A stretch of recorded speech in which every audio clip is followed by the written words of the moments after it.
once again to the Radical Imagination. I'm your host, Jim Vrettos, and I'm a sociologist who's taught at John Jay College of Criminal Justice and Yeshiva University here in New York City. In spite of the Me Too movement and growing societal awareness of the problem, sexual assault and sexual harassment are at epidemic levels in the United States. According to the Center for Disease Control and Prevention, 44% of women and 25% of men experience some form of contact sexual violence in their lifetime. Nearly 1 in 5 women have been raped at some time in their lives.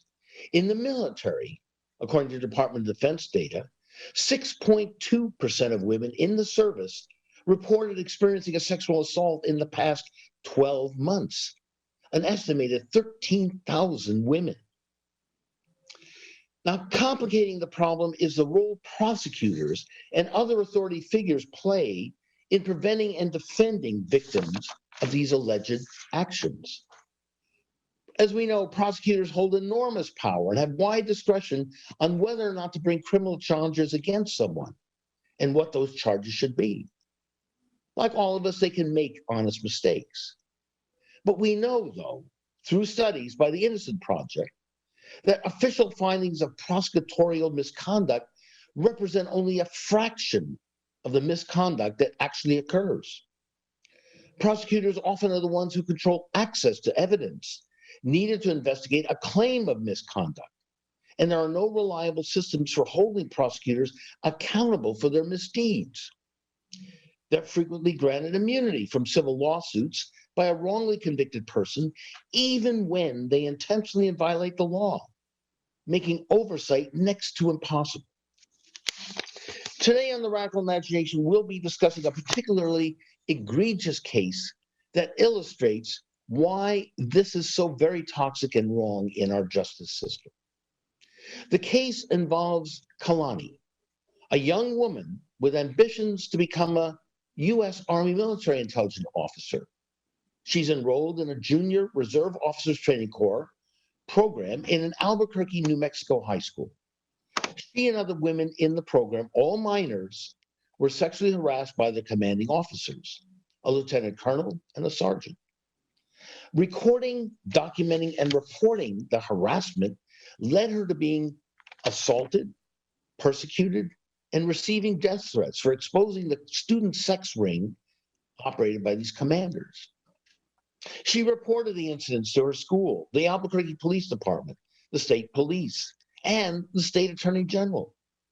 In response, these commanding officers got a U.S. attorney to generate a 37-page complaint against her that was brought before a grand jury by a U.S. prosecutor. The grand jury cleared her of the false allegations, and yet the next day, the same federal prosecutor went to a secret grand jury, illegally duplicating 2 of the same charges that had been tossed out without informing KaLani's public defender lawyer. Continually adjourning the case, the prosecutor has effectively kept KaLani in the Cibola Correctional Facility in New Mexico, where she languishes in a facility that has recorded the highest levels of COVID-19 cases of any prison in the country. We are blessed and proud to welcome KaLani's mother on the show, Lavina Ransom. She has shown unbelievable courage, integrity, and a true mother's love in pursuing justice for her daughter and for us all. And as always, we welcome our friend and comrade in the struggle, Manuel Gomez, to the show. He's the founder of Black Ops Private Investigators and an Emmy Award recipient for his role in the documentary Crime Plus Punishment. He's taken on KaLani's cause, and we know he won't rest until she's free and exonerated. The case is one more outrageous example of why we need true prosecutorial justice and structural transformative change in our justice system. So welcome, Lavina and Manny. This is just a mind-blowing case. Just found out about it a few days ago. It's just incredibly outrageous. I'm so blessed. Our audience is so pleased to have you on the show, and so we can talk about this case, get this out into the media, and expose what's going on here. So thank you so very much, both of you, for having the courage and the guts to be on here, and we appreciate it so much. Welcome. Thank you for having me. Thank you again. And Nice to be here, Jim. great. And did I get the basic foundation of the case right, Lavina? Is that basically what has been happening to your daughter? And again, fill in some of the gaps if you want, and also tell us how you've now connected with Manny. Okay. My daughter, KaLani, she's always wanted to serve in our military. She put on her first pair of combat boots at 8 years old, and she never took them off. By 10, she was enrolled at the California Aerospace Academy. By 12, she was flying a plane.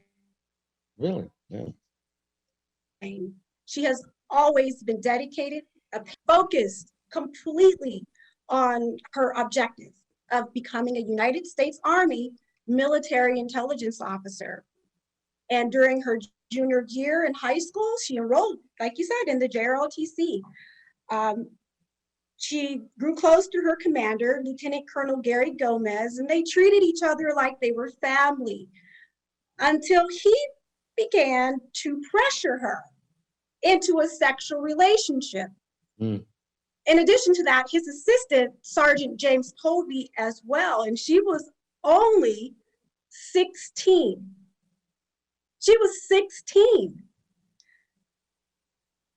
But KaLani broke the code. She broke the code, she spoke out, and she reported it. Because of that, she was harassed. Lavina, there were other girls involved too, other minors, is that correct? Yes, sir, that is correct. And like I said, she broke the code. So she was bullied, harassed, threatened, intimidated, and assaulted. She transferred schools in order to remove herself from the situation. And then unfortunately, she had to reestablish contact because a form from the United States Army Officers Training required her last commander's signature. And one of the students that the commander was having an inappropriate relationship with seen her and exploded that very day. And the intimidation took off. So that's what occurred. I see. And how did Manny, how did you get involved in this? How did you hear about this? Well, I think Lavina could better say that better than I can. All right. Yes, because you literally drove 2,000 miles. Fill us in on that. That's another incredible story. Because you didn't feel that you were being properly represented, and so on, right? That is correct.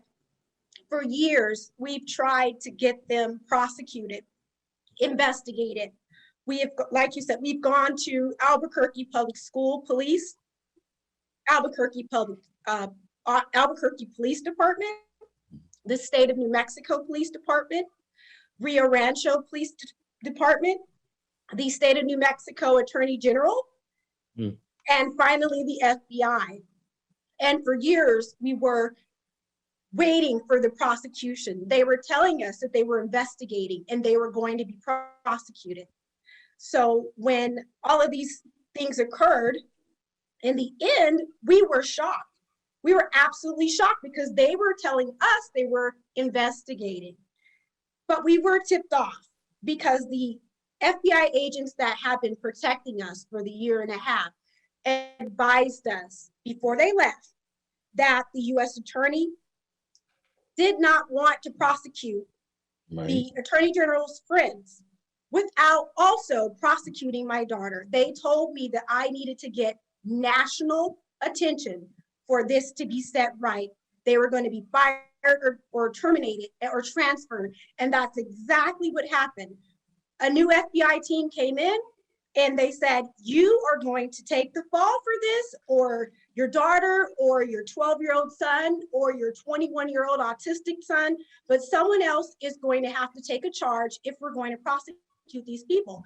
And if you don't do it, we're going to drop the case against child molesters. So at that point, I realized that in there that not only were the agents, I mean, we knew they were serious, but it was just so unbelievable that I just couldn't believe it. And this whole time we've been waiting for justice. And I realized that in there, I needed to protect my daughter. I immediately found the only federally certified polygrapher in the state. She took a polygraph. She passed, which the standard questions were, did you ever send a threat? No. Did you ever send a bomb threat? No. Were you sexually assaulted by these men? Yes. And her answers were true and correct. I then started to conduct research because I needed to find someone that was powerful enough, strong enough, that didn't fear corruption and would not back down, because we had gone to many attorneys. And as soon as they would find out who was involved in the case, they would say, I'm sorry, I can't take the case. I'm a conflict of interest. I mean, 30, 40 attorneys that we went to in the state. We started to look outside. I found Manuel because I put in Google, just honestly, the most feared and best investigator in the country. And he came up. It was then and there that I said, that's where we're going. And we had no choice but to leave our home anyway, because we had been raided 3 times. So we were being evicted from our home. We were homeless. We threw our stuff in storage, and I put the boys in the car and we drove to Manny. And we didn't know what he was going to say. We didn't know if he was going to take the case. We showed up at his door and I begged Manuel. I said, please take my daughter's case. I have thousands of documents in my car. And if you could review it, if you could please decide whether or not it's a case that you would take, because I know you only take cases of innocent people, and she's innocent. You know what? And I want to say thank you. Incredible testament to you. I'm blown away, and I'm blessed to have a mother like this come across the United States of America to seek help. What I'm also is I'm appalled. I am totally disgusted that this mother tried every avenue to get some form of justice in the state of New Mexico and was unable to. That she had to drive across America to New York City to find me to help her. And this is where I ask everyone out there, you know, we can't tolerate this, because one act of abuse or sexual harassment against one woman is an act of abuse against all women, okay? And this could be anybody's daughter. She's a straight A student. She sits in the most dangerous prison in the United States right now. This prison has broke all records of COVID virus across the entire United States. People are dying there. And this innocent young woman, okay, is there for 4 months, who is not a criminal, who has no criminal record. She doesn't even have a parking ticket. This is a truly stellar reputation on this girl, which has been deliberately destroyed to protect others. And what's even more crazy about this case is that, and this is what compelled me to take on this fight and this battle for KaLani, and this is why I went on to do the GoFundMe page with her mother. It's called Justice for KaLani, KaLani. Again, KaLani, KaLani, Justice for KaLani on GoFundMe. I saw that the wife of the lieutenant colonel accused the husband of doing these things and falsely using KaLani's name. Now, this is on a police report. That same woman committed suicide months later after making that police report because of the depression of what was going on and what her husband was doing. And then you have these documents and look. I have the police report from Police reports. so showing from the wife showing that her husband is, is this piece of garbage. And the document, this is what blew my mind. The wife clears KaLani, saying KaLani had nothing to do with it. Nothing. And he wanted nothing more but to get her kicked out of her home so that he can have access to the property, because he was trying to get a divorce because of his sexual proclivities. This is the problem, in this case. It is egregious. And I said to myself, you know what? I'm a father. I'm an investigator. And as a father, I would drive just like this mother did across the entire country to go get someone help my kid. So at this point, what is the state of the case? What are you trying to accomplish here in terms of the legality of this? I know Manny is working on the case. Have you gotten another lawyer? What is the state of the case right now, at this moment? The state of the case right now at the moment is that she has been assigned a public defender that does not even speak to her. She hasn't spoken to in almost 4 months. She goes to, when she would go to court, they didn't allow her to speak. So she hasn't spoken to her lawyer in 4 months, this public defender? The last that she spoke to him was in August. Wow. And that's what Manny and you are trying to do in part. He doesn't defend her anyway. So he Right. attends the court. He allows the U.S. federal prosecutor, Margaret Van Burton, to state anything that she likes, which all she does is state malicious, egregious things about my daughter, which are completely unfounded and untrue. I mean, things such as she's never even graduated from high school and she's a psychopath. Not only did she graduate from high school, she graduated early from high school. She has a 4.85 grade point average. She's been taking university classes since she was 15. She was dual enrolled at the University of New Mexico when she was in 10th grade. And she also was in a school at Embry-Riddle University, taking her flight engineering coursework at the same time at UNM in their, guess what program?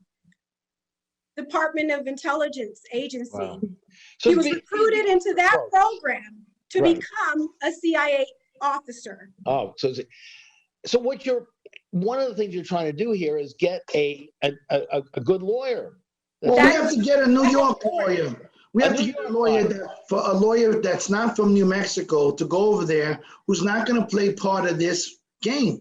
Okay? Right now, the lawyers over there, they sit there, they go in front of the judge. There's a good old boy system. They sit down and practically have coffee and crackers in front of the judge's bench because they're all friends and nobody really cares. And they know that this girl has a multi-million-dollar lawsuit against the system because of the 37-page complaint being thrown out, and the fact that they put the FBI to go to a house and take a computer and phone into all these false allegations made by this lieutenant colonel and a sergeant and another lawyer. And Manny, we also have a short little clip or tape.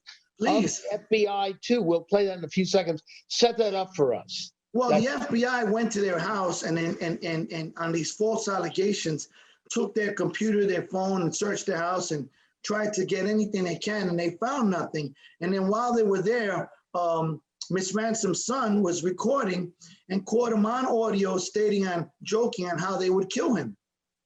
Wow. I think we have that short tape. So if we can, let's play that right now. He does have a giant knife on him, so you know. I'm gonna drop it down, bro. Yeah, don't. She had to leave the state and become a resident in New York so that she could get New Yorkers to help her because she couldn't get no one to help her in New Mexico. And this is why I say it's a call to arms for all New Yorkers. It's a call to arms to all parents. It's a call to arms to all mothers. donate 50 cents, donate $1. Help me free this girl. Help me save the life of KaLani Uehera. Please go on the GoFundMe page, Justice for KaLani, and you will see the woman, the young girl whose life deserves to be saved, the straight A student who deserves to be protected. Because you know what? This is why, and James, I've said it to you on countless shows that we've done. This is why I have written the Department of Civilian Justice proposal, and I'm so happy after yesterday's election, the new Congressman Jamal Bowman, who won 85% of the vote, is now putting my bill to become a federal national bill so that a mother like this does not have to come. And you know, and this case reminds me, and I'm not going to go into it, but of a similar story that happened in John Jay College. I mean, this type of egregiousness is a systemic problem that goes around the country. And we need to have an agency that will have transparency, be able to investigate. So let me just say a couple things on that. Jamal Bowman will be on this show. We're going to tape a show with him on the 25th of this month. So that will be, we will have him on. We'll be talking more about your bill. And what you're referring to is the case of a mini sex scandal, drug scandal ring that was operating in what was called the swamp at John Jay College. Yes. The sociology department, anthropology department, chairman of the department.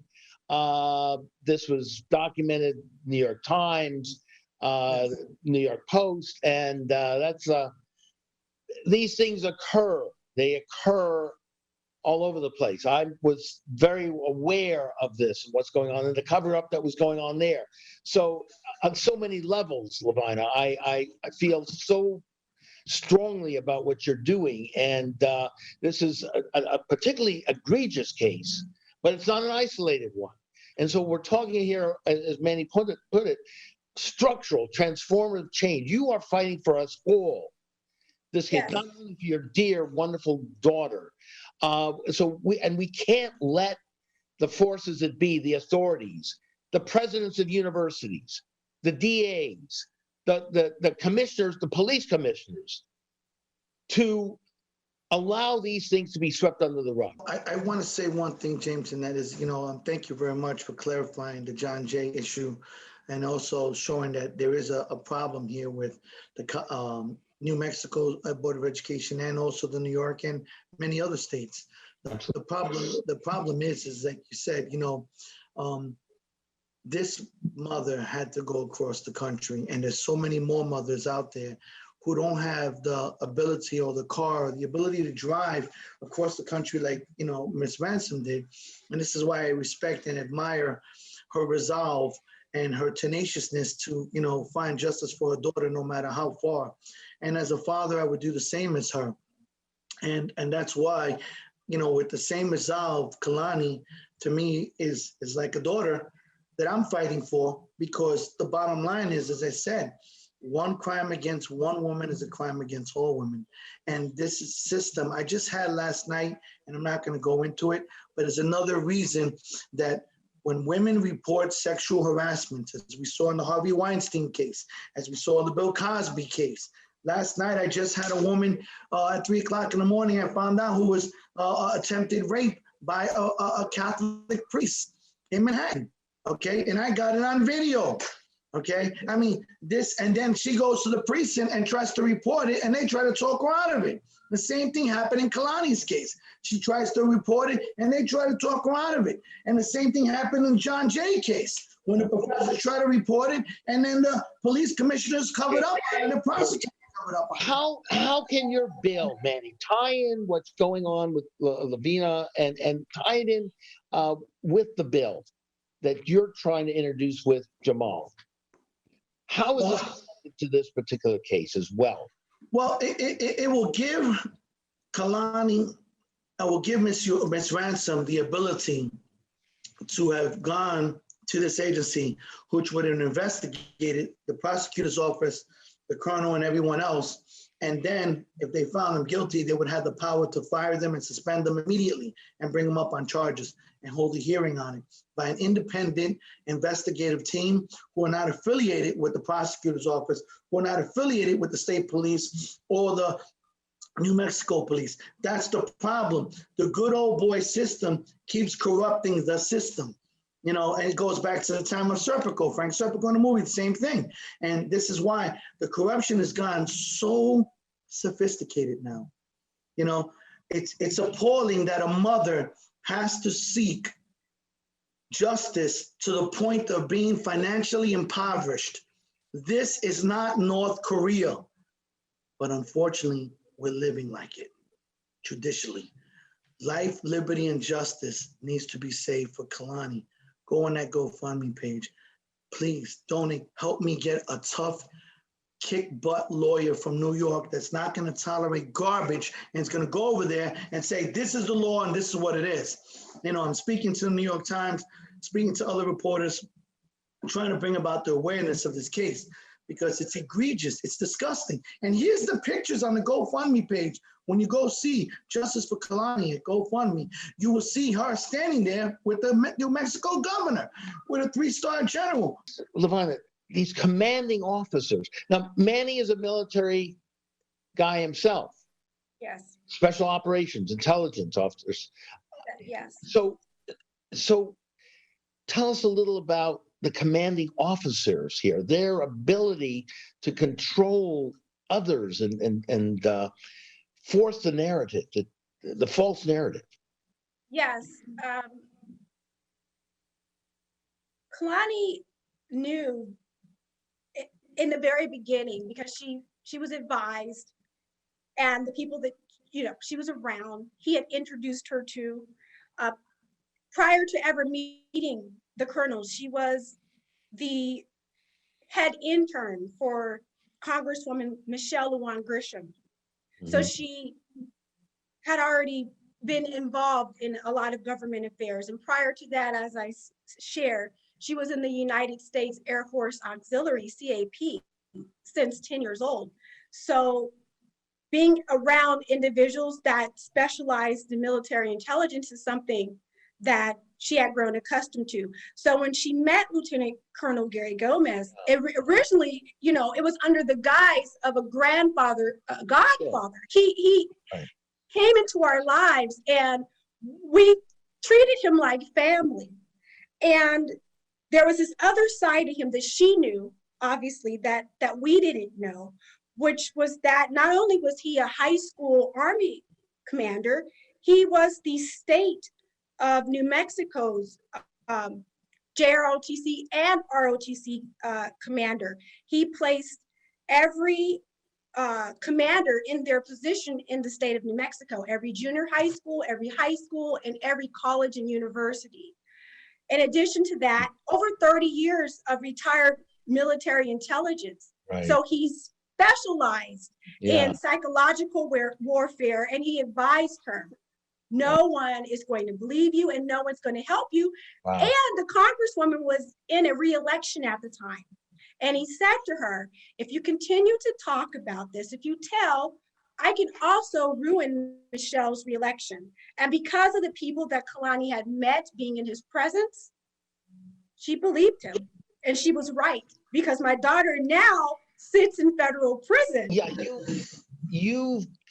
you've done it the right way. You've played the game. Your daughter achieved so much. You went through the channels, the authoritative channels, and this is what has happened. That's what is, as I said in the opening, the toxicity of the system. And this is, again, not an isolated case. It's a particularly egregious case.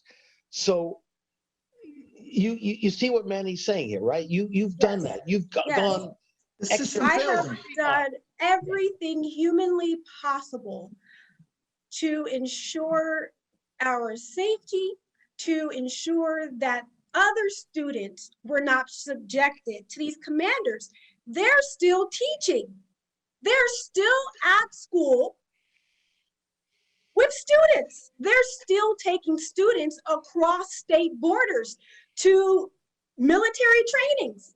They're crossing state lines with children, and they are pedophiles. They sexually assaulted my daughter, and no one cared. All they cared about was protecting themselves, politically protected pedophiles. Jeffrey Epstein was not the only one. I, unfortunately, now am factual proof that this is a systematic problem in New Mexico. If you Google child sex crimes in New Mexico, you will find the most unbelievable, egregious things that the school district knew about, that teachers knew about, that parents allowed, that police officers and state elected officials knew about and did nothing. The Albuquerque Public School District is unbelievable.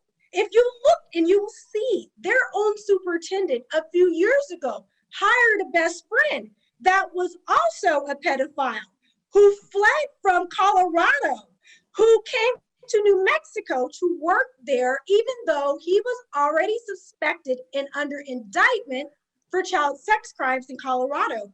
But the school district said, hey, you know what? He's a friend. Don't give him a background check, which is against the federal law. The previous district attorney of New Mexico, Karen Brandenburg, was threatened. Her life was threatened. They threatened to kill her and her son because she went against Albuquerque Police Department. So when you live in a state that openly threatens to kill and to slander the district attorney, if she doesn't do what they say, me and my daughter had no chance whatsoever. Well, that's not true. You're gonna have a chance. Well, we I'm had gonna no make damn chance sure. there.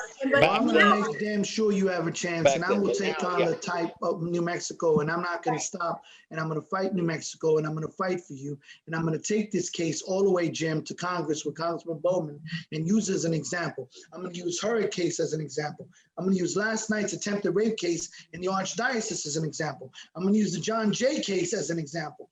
We have to have the Department of Civilian Justice, and I'm so proud that Congressman Jamal Bowman is going to be introducing this federal legislation because she, Miss Ransom, is the perfect example of why we need this, because she represents all the mothers that are going through this nationwide. She's giving a voice to the voiceless, to the mothers that don't have a voice. And this is the problem, Jim. Too many of us have accepted this. This is not something brand new.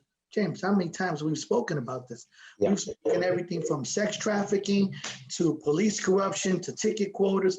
The laundry list of corruption goes on and on. But you see, this case is particularly special because it focused directly on the federal corruption.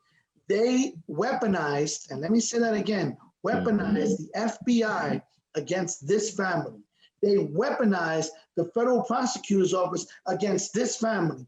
And when their plan failed, because an American grand jury said, we don't believe you. We're not buying this, yeah. We're not buying this, it's all lies. And remember, a jury of my peers,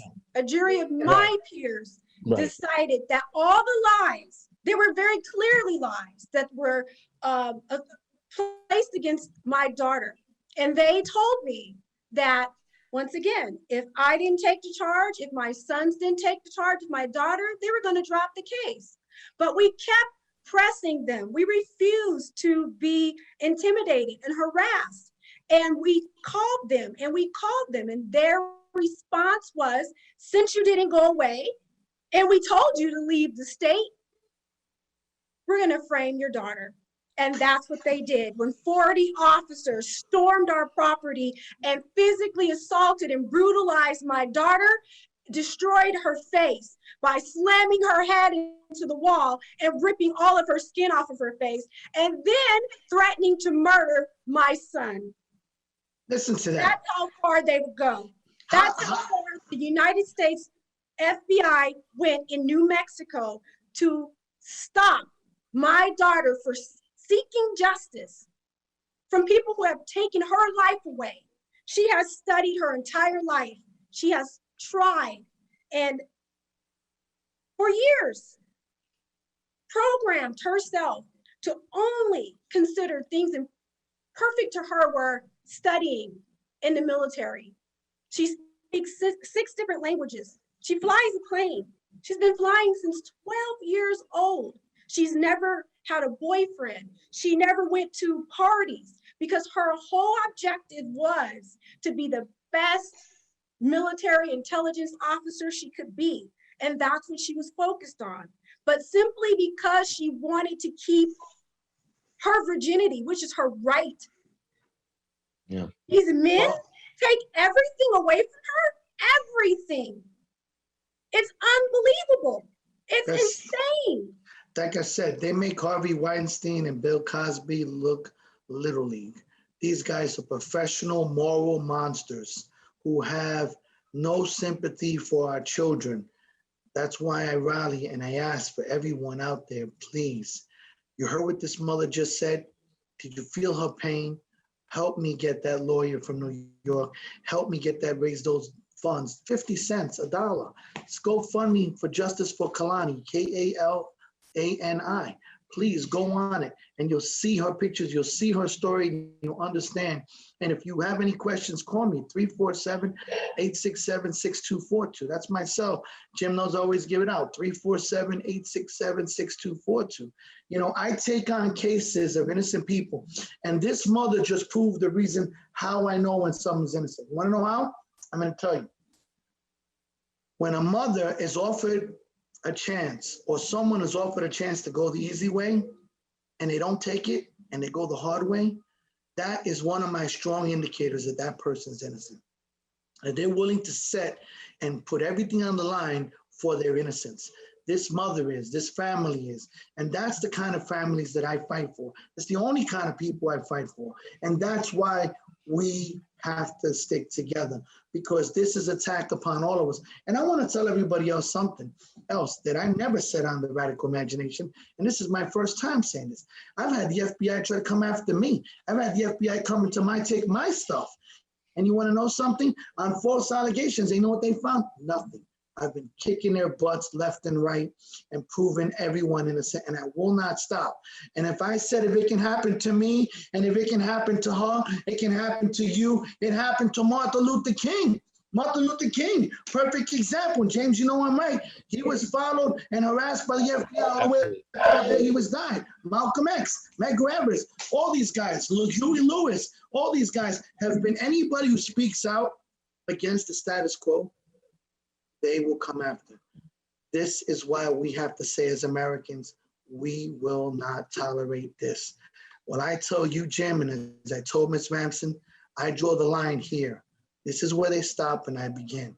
I am not gonna let this woman go into that good night gently. I will rage at the dying of the light. I will not let this darkness overcome the United States of America. We have to fight. We have to protect this girl. We have to change the system. Legislative change, legislative revolution is what the Radical Imagination is about, informing people. And that's why I thank James Vrettos. I thank the Radical Imagination and Manhattan Neighborhood Network for having us, give us this ability to show people, help us save. Will always be. And Lavina, this guy doesn't lose. He's not lost a case. All right? I know. You know that. So these guys are on the run. Now that Manny has taken up the cause and the chase, these guys are the ones that are going to be shaking in their boots. I will not stop. I will not stop until this woman has justice. And I will not stop until KaLani's home. And when KaLani's home, I'm still not going to stop, because I'm going to talk about KaLani's case in Washington, D.C., when I want everybody to know James Vrettos will be sitting next to me and Frank Serpico and the rest of the guys as well, talking about this new agency that we need, okay? We have to have the Department of Civilian Justice. And I ask everybody, tune into the Radical Imagination November 25th. Yeah, we're going to tape it the 25th, and it'll be aired a week and a half, not that next Sunday, but a week from that Sunday. So whenever that is, early. So you figure sometime in December, Early all right, December, first.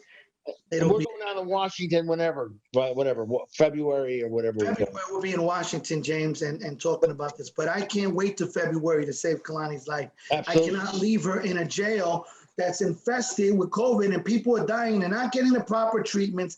They're not getting the proper equipment. They don't have proper medicine. Right now, across the country, we are not providing decent medical attention to our prisoners. People who are not even proven guilty are treated like this was North Korea or South Africa. We are running a third world prison system in the United States of America. I'm sorry, James, this is unacceptable. Oh, it's true. And they've continued their harassment and intimidation while she's in there. She's not afforded the same rights as other prisoners. She's harassed and threatened with assault. Her commissary is withheld from her, food, anytime.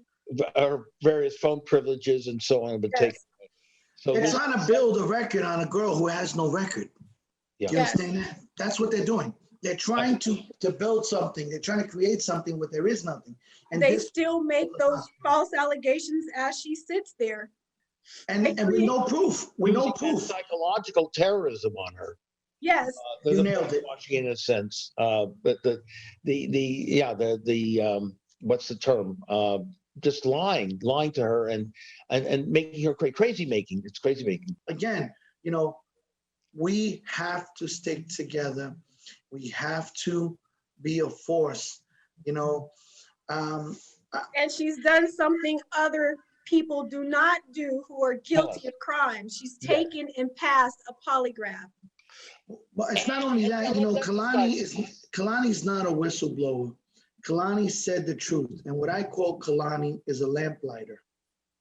And a lamplighter is when Paul Revere said, I'm going to light one lamp if they're coming by sea, I'm going to light two lamps if they're coming by land, okay, to let the Americans know on how to fight. KaLani has lit the lamp in the dark against this corruption, except the problem is they're trying to blow out the candle, and I'm not going to let them. We will continue to light the way through the path in this darkness, continue to prevail, and we will continue to show that justice will win no matter what, because that is what America is built on. We are built on revolution.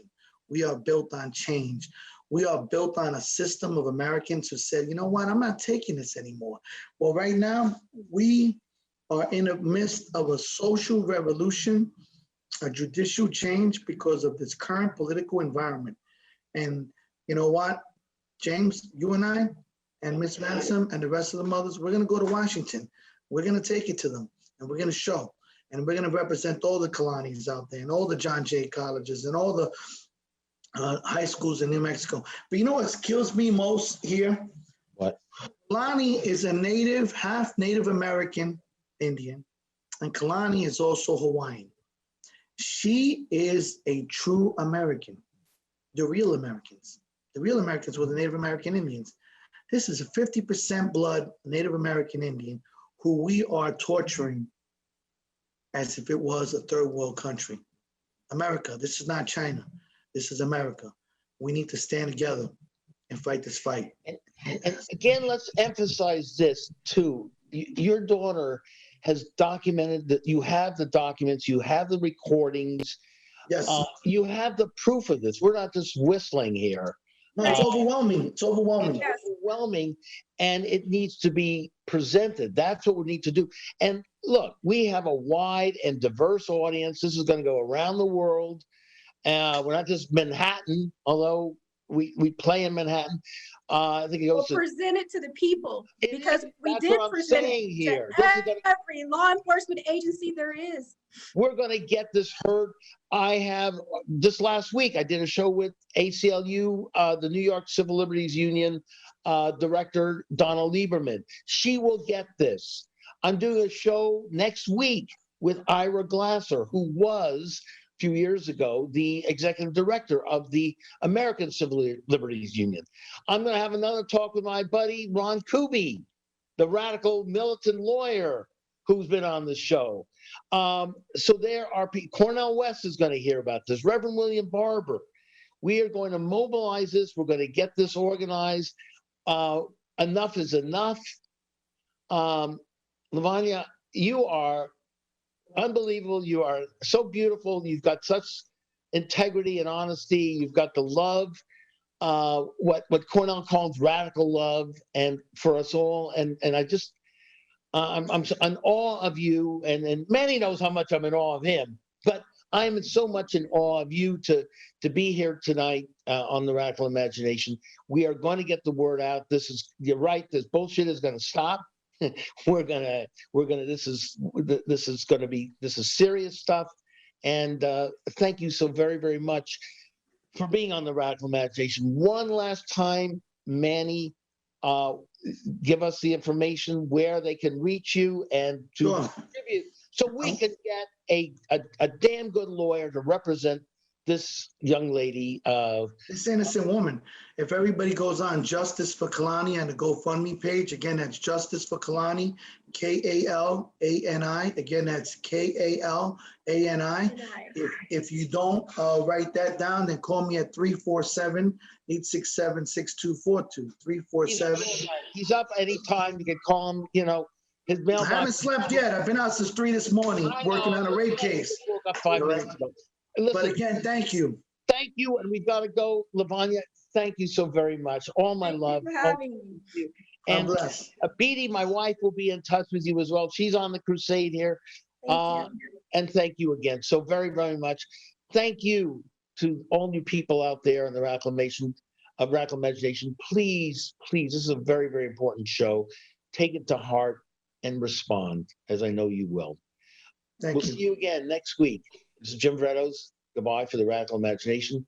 Take care, everybody.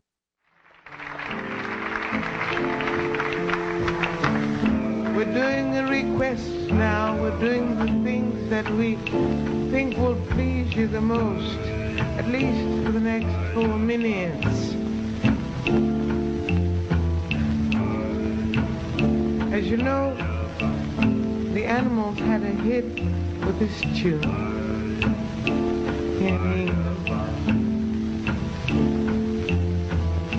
Baby, you understand me now. If sometimes you see that I'm mad,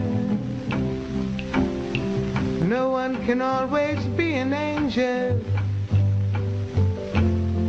When everything goes wrong, you see some bad. I'm just a soul whose intentions are good. Oh Lord, please don't let me be misunderstood.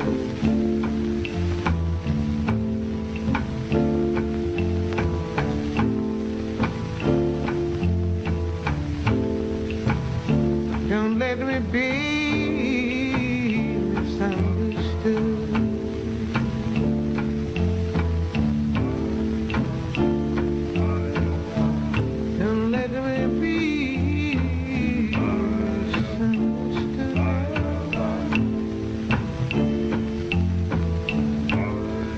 If I misunderstood, all my life would have been in vain. And Lord knows I don't want to come here again. So don't let me be misunderstood. Give me a clear mind. Give me the words to say what I mean.